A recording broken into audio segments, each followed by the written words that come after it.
defterine bakıyorum. Sana bir dosya vermiş. Bunu bulamadık. Eşref, Yaşar'ı buldum.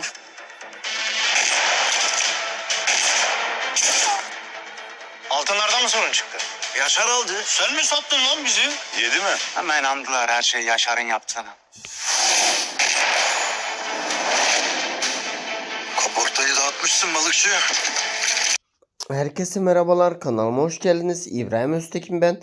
Arkadaşlar sizden ricam kanalımıza abone olup videomuzu beğenmenizi rica ediyorum.